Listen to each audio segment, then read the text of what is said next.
Hi ಎಲ್ರಿಗೂ ನಮಸ್ಕಾರ. Welcome to my channel.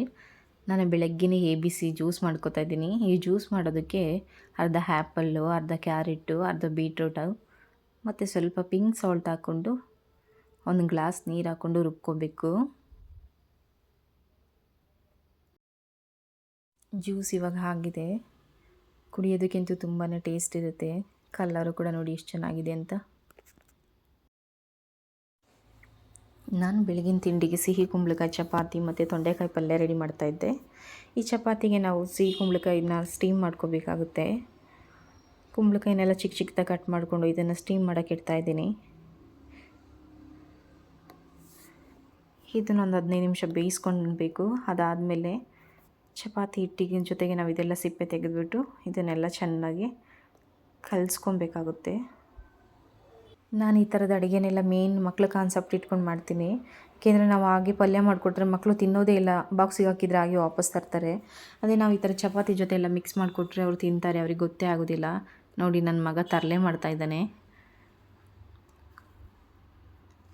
ಪಾಪ ತುಂಬ ತಾಯಂದಿರು ಇಷ್ಟಪಟ್ಟು ಮಕ್ಳಿಗೆ ಮಾಡಿಕೊಟ್ಟಿರ್ತಾರೆ, ಮಕ್ಕಳು ಮಾತ್ರ ಬಾಕ್ಸಲ್ಲಿ ಹಂಗೆ ಬಿಟ್ಕೊಂಡು ಬಂದಿರ್ತಾರೆ. ಕೇಳಿದರೆ ನಮ್ಗೆ ಇಷ್ಟ ಇಲ್ಲ ಅಂತ ಹೇಳ್ತಾರೆ.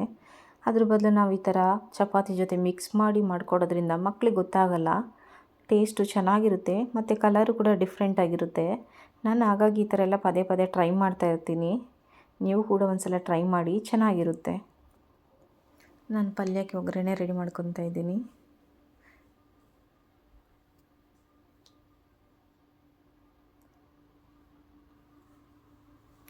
ಈರುಳ್ಳಿ ಎಲ್ಲ ಫ್ರೈ ಆಗಿದೆ. ನಾನು ಹೆಚ್ಚಿಟ್ಕೊಂಡಿದ್ದಂಥ ತೊಂಡೆಕಾಯಿನ ಸೇರಿಸ್ಕೊತಾ ಇದ್ದೀನಿ. ಇದನ್ನು ಸ್ವಲ್ಪ ಎಣ್ಣೆಯಲ್ಲಿ ಬಾಡಿಸ್ಕೊಂಡು ಇದ್ರ ಜೊತೆಗೆ ಸ್ವಲ್ಪ ಕಡಲೆಕಾಳು ಸೇರಿಸ್ತಾ ಇದ್ದೀನಿ. ನಾನು ನೆನೆಸಿ ಮೊಳಕೆ ಕಟ್ಟಿದ್ದಂಥ ಕಡಲೆಕಾಳು ಚೆನ್ನಾಗಿರುತ್ತೆ. ಇದಕ್ಕೆ ಸ್ವಲ್ಪ ಉಪ್ಪು ಸೇರಿಸ್ಕೋಬೇಕು, ರುಚಿಗೆ ತಕ್ಕಷ್ಟು. ಇದೆಲ್ಲ ಚೆನ್ನಾಗಿ ಮಿಕ್ಸ್ ಮಾಡಿಕೊಂಡು ಇದಕ್ಕೊಂದು ಗ್ಲಾಸ್ ನೀರು ಹಾಕ್ಬಿಟ್ಟು ನಾನು ಸಣ್ಣ ಉರಿನಲ್ಲಿ ಬೇಯಕ್ಕೆ ಇಟ್ಕೊತೀನಿ. ನಾನು ಪಲ್ಯಕ್ಕೊಂದು ಮಸಾಲ ರೆಡಿ ಮಾಡ್ಕೊತಾ ಇದ್ದೀನಿ. ಇದಕ್ಕೊಂದು ಸ್ವಲ್ಪ ತೆಂಗಿನಕಾಯಿ, ಒಂದು ಈರುಳ್ಳಿ, ಒಂದು ಟೊಮೆಟೊ, ಒಂದು ಸ್ಪೂನ್ ಅಚ್ಚ ಖಾರ ಪುಡಿ ಮತ್ತು ಧನಿಯಾ ಪುಡಿ, ಸ್ವಲ್ಪ ಜೀರಿಗೆ ಹಾಕ್ಕೊಂಡು ನಾವು ಇದನ್ನು ರುಬ್ಕೋಬೇಕು. ಮಸಾಲ ರೆಡಿಯಾಗಿದೆ. ಇವಾಗ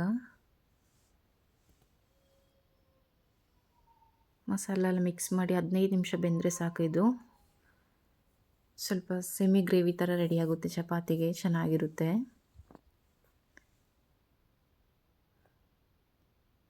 ಇದಾಗಿದೆ, ಇಷ್ಟಿದ್ರೆ ಸಾಕು.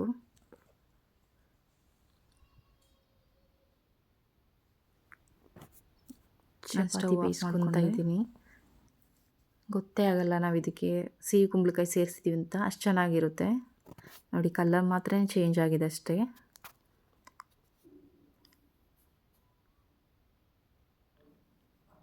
ನೀವು ಇದಕ್ಕೆ ಎಣ್ಣೆ ಬೇಕು ಅಂದರೆ ಸೇರಿಸ್ಕೋಬೋದು, ಇಲ್ಲಾಂದರೆ ಬೇಡ. ನಾನು ಮಾತ್ರ ಇದಕ್ಕೆ ಸ್ವಲ್ಪ ಎಣ್ಣೆ ಹಾಕ್ಕೋತೀನಿ, ಏಕೆಂದರೆ ನಾನು ಕಲಿಸುವಾಗ ಎಣ್ಣೆ ಹಾಕಿರಲ್ಲ, ಹಾಗೆ ಕಲಸಿರ್ತೀನಿ. ಅದಕ್ಕೆ ಸ್ವಲ್ಪ ಎಣ್ಣೆ ಹಾಕ್ಕೊತೀನಿ ಅಷ್ಟೇ.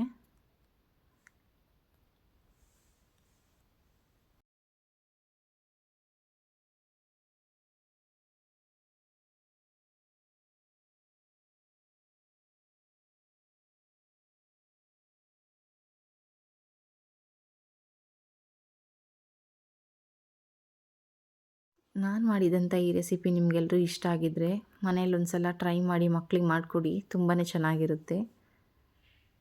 ಮತ್ತು ಲೈಕ್ ಮಾಡಿ ಆ್ಯಂಡ್ ಸಪೋರ್ಟ್ ಮಾಡಿ. ಇಷ್ಟ ಆದರೆ ಶೇರ್ ಮಾಡಿ. Thank you.